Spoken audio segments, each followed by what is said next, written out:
Halo semuanya, kami dari kelompok 1. Aku Andrea. Aku Ale.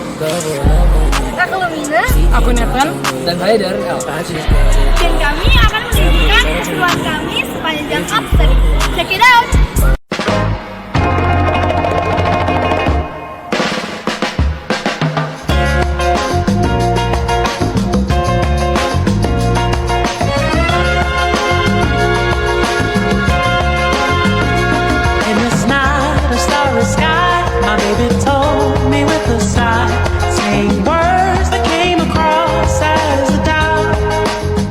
Oke, ini kita sudah memasuki farmhouse.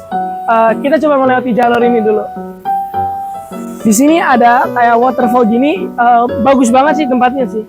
Lalu kita melewati kayak pot-pot bunga. Di situ ada domba banyak banget. Kosong. Bilang kosong-kosong. Nah, kalau kakak udah beli baru bisa lewatin lagi kosong-kosong. Sekarang kita bersama dengan siapa Mas namanya? Mas Albi. Dengan Mas Albi. Mas Albi umurnya berapa?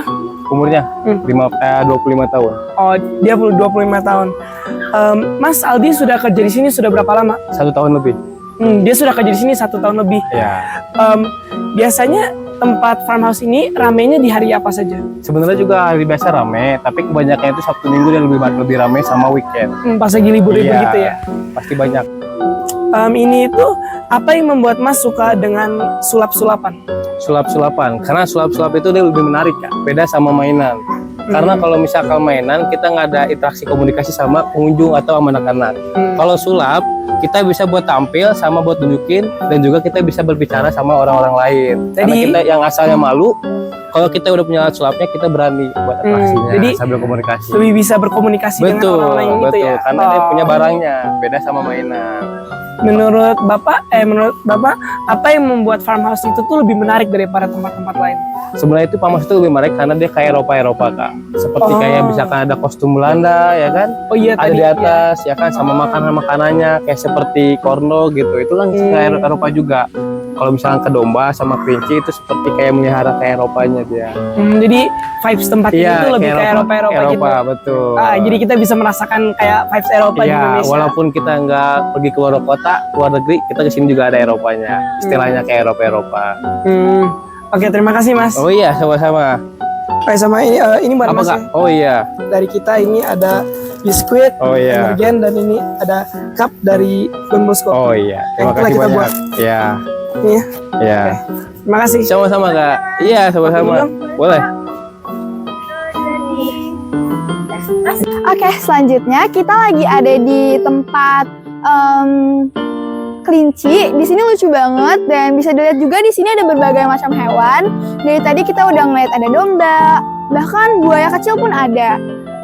Terus di sini juga tuh ada tempat mainan. Jadi tentunya pasti farmhouse ini bakal asik banget sebagai tempat wisata untuk anak-anak. Oke guys, so sekarang kita lagi ada di bagian permainan ini. Di sini ada perosotan gede banget, pasti seru banget. Dan di sini aku lagi bersama Mbak Kia. Oke, aku lagi bersama Mbak Kia. Mbak udah berapa lama kerja di sini? Sekitar 1,5 tahun. Oke, kalau boleh tanya, farmhouse-nya itu ramai di hari apa aja?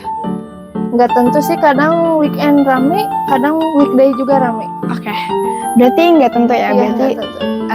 rame-rame aja gitu. Iya. Oke, kalau misalkan menurut Mbak, apa sih yang menarik dari farmhouse ini? Yang menarik, biasanya sih kebanyakan yang nanyain susu sapi ya, karena di depan pelang farmhouse-nya kan susu Lembang, ada sapinya juga. Jadi pada nyarinya susu gitu. Oh, nyari susu. Oke. Yang unik mungkin dari hewan-hewan atau permainan yang ada? Kalau hewan semua juga unik Kak. Ya, Permainan Hobbit Side di Istana Balon. Menurut Mbak ini cocok untuk anak umur berapa bermainnya? Dari sekitar 3 tahun ke atas juga bisa cocok. Oke. Terima kasih ya Mbak sudah sama-sama. memperbolehkan kami mewawancara. Sedikit hadiah untuk Mbak. Ya. Makasih. Iya, makasih.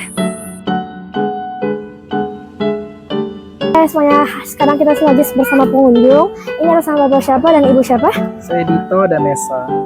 Oke, jadi kenapa Bapak dan Ibu memilih tempat farmhouse ini?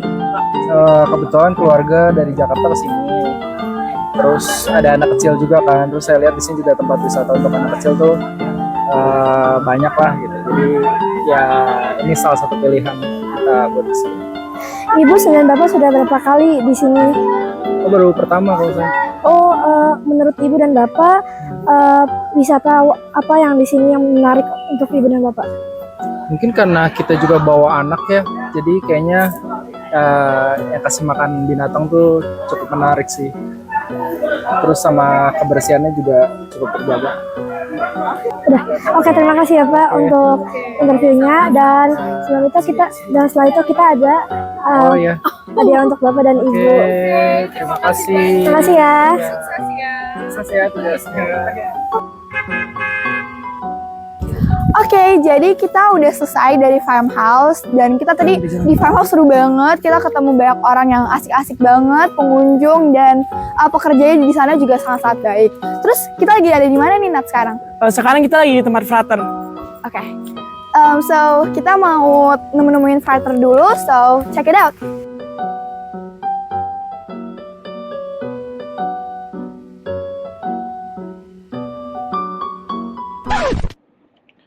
Oke, jadi kami mengalami kendala di mana audio kami masuk ke video kelompok lain. Jadi kami izin menggunakan teks dan voice over untuk bagian biara OSC dan isi wawancara kami dengan frater. Dan kami akan menaruh video yang kami videokan saat di OSC di latar belakang. Frater Nandi merupakan seorang frater yang berasal dari Nusa Tenggara Timur.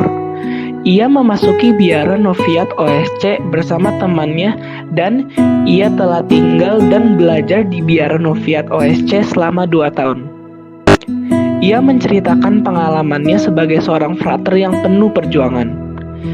Ia menceritakan dari awal mula ia merasakan panggilannya untuk menjadi seorang frater. Awalnya, pilihan hidupnya tidak disetujui oleh ayahnya.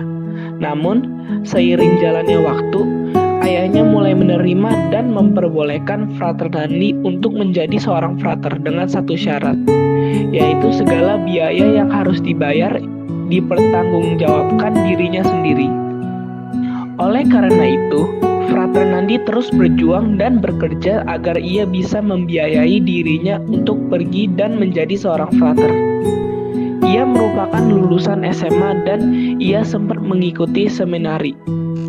Ia bekerja terus dan tabungannya pun terkumpul. Akhirnya, frater Nandi memilih biara Noviat OSC Bandung sebagai tempat ia belajar dan berkembang. Frater Nandi juga menceritakan kesulitan yang ia hadapi saat menjadi seorang frater. Ia menjelaskan bahwa banyaknya perkara yang membuatnya kesulitan, namun ia terus bertahan. Ia juga menceritakan adanya satu peristiwa yang membuatnya kesulitan dan sempat berpikir untuk keluar. Ia menjelaskan bahwa adanya satu ujian untuk membuktikan ia siap menjadi seorang frater. Dalam masa tersebut, ia diharuskan untuk tinggal di sebuah kamar selama 30 hari. Dan ia tidak diperbolehkan untuk berbicara, bahkan melihat orang lain.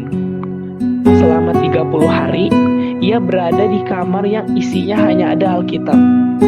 Pada saat itu, ia merasa kesulitan, namun ia bertahan melewati 30 hari tersebut. Dan ia pun merasa ia telah siap untuk menjadi seorang frater. Frater Nandi menjelaskan bahwa memang terkadang ia merasa bosan atau mungkin lelah. Namun, ia selalu mencari kegiatan yang ia sukai. Oleh karena itu, ia dapat melawan rasa bosan yang ia miliki dan terus bertahan menjadi seorang frater. Contohnya, ia memiliki hobi yaitu bermain voli. Dan untungnya, dalam biara Noviat OSC Bandung terdapat lapangan voli, sehingga ia masih dapat bermain bersama dengan teman-temannya. Tak hanya itu, biara Noviat OSC Bandung juga memiliki lahan yang luas dan taman yang asri, sehingga ia pun tak bosan untuk jalan mengelilingi taman saat ia merasa merasa bosan atau lelah. Ia juga menceritakan keseharian dia sebagai seorang frater. Ia menjelaskan bahwa keseharian ia setiap harinya bervariasi. Namun biasanya ia memulai paginya dengan meditasi dari jam 5 pagi sampai jam 6. Setelah itu, dia sarapan dan memulai kelas sampai jam 12 siang. Lalu, ia makan dan beristirahat, lalu ibadah siang dan melanjutkan kelas kembali. Lalu, ia juga memiliki istirahat yaitu tidur siang. Sorenya, di jam 5.30, ia menuliskan refleksi. Malamnya, ia melakukan ibadah dan waktu tidurnya ada pada jam 9 malam. Frater Nandi menjelaskan bahwa ia memilih biara Noviat OSC karena menurutnya biara tersebut merupakan biara yang bagus dan cocok baginya. Dengan bangunan dan tempat yang bagus, pendidikan serta sejarah yang terhormat membuatnya ingin dan tertarik masuk biara Noviat OSC. Ia juga menceritakan bahwa ia tidak mempunyai akses akan sosial media dan komunikasi yang ia miliki sangat minim, sehingga ia masih kesulitan untuk mengikuti informasi terkini yang sedang terkenal di sosial media. Walaupun dengan segala kesulitan yang terus ia hadapi, ia terus bertahan dan berjuang. Karena ia sadar bahwa dahulu ia sangat memimpikan dirinya menjadi seorang frater. Dan perjuangan yang ia lalui untuk masuk biara Noviat OSC tidaklah mudah. Sehingga ia tidak pernah patah semangat karena banyaknya dukungan juga lingkungan sekitarnya.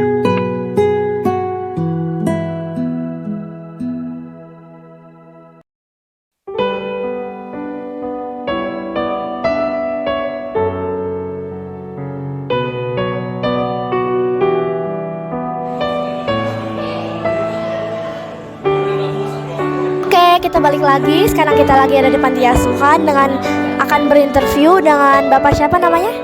Cecep. Oke, makasih ya Pak. Jadi pertanyaan pertama, apa kegiatan yang sehari-hari Bapak lakukan di sini?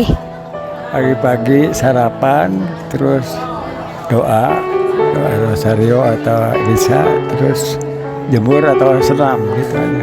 Ya, Oke, selanjutnya suasana di sini nyaman nggak? supaya nyaman. Nyaman. Oke, di sini adakah kegiatan yang Bapak sukai dan mengapa? Ya, biasa aja sih, rutin gitulah ya. Kalau ada tamu atau ada kenalan saya atau teman saya atau anak saya, ya baru gitu. Oke, selanjutnya? Oke, selanjutnya bagaimana hubungan antara Bapak dengan para pengelola atau staf panti jombo? Cuman kalau sama penghuni kebanyakan ya nggak nyambung ya, susah ya. Oke, selanjutnya pertanyaan terakhir. Oke, pertanyaan terakhir, apakah ada perubahan positif yang Bapak rasakan sejak tinggal di sini? Ya biasa aja, nggak begitu banyak. Oke, makasih ya Pak. Jadi karena sudah interview, ini untuk Bapak.